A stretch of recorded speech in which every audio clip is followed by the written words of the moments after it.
وسهلا فيكم معنا بصالون سناء مشعل. أنا مدام سناء مشعل صاحبة الصالون. بحب أعرفكم عن صالوننا وعن الخدمات اللي بنسويها داخل الصالون.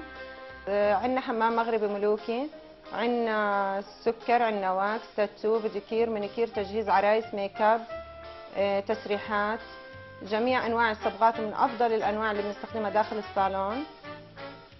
مكان الصالون بالمملكة الأردنية الهاشمية بمنطقة خلدة عند إشارة العساف بجانب كلية الخوارزمي. طبعا احنا بنتميز بأنه لنا موقع على الفيسبوك، على تويتر، وعلى الجوجل، ومنزلين احنا الخارطة بموقع الصالون كمان.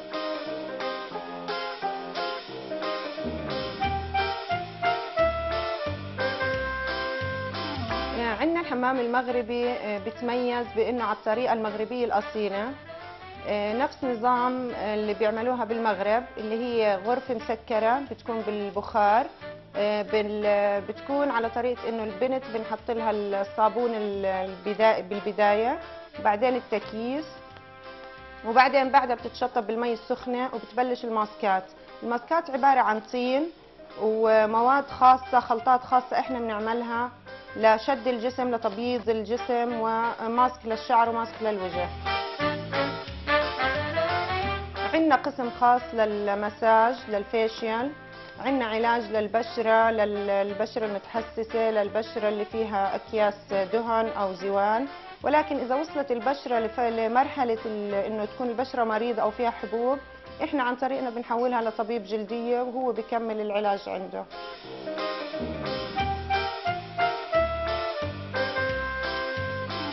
الحمد لله تم اختياري من بين عدة صالونات موجودة بالأردن بسبب السمعة الطيبة اللي سمعوها والشغل الكويس، فتم اختيارنا للمشاركة بمهرجان الجمال الدولي بجرش.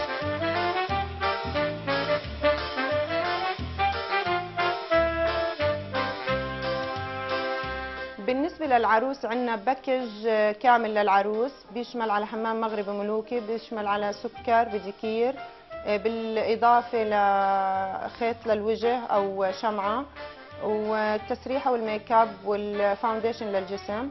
طبعا أسعارنا كتير مغرية، يعني إحنا شعارنا بنتميز بشعار عمل متقن بأسعار مغرية جدا.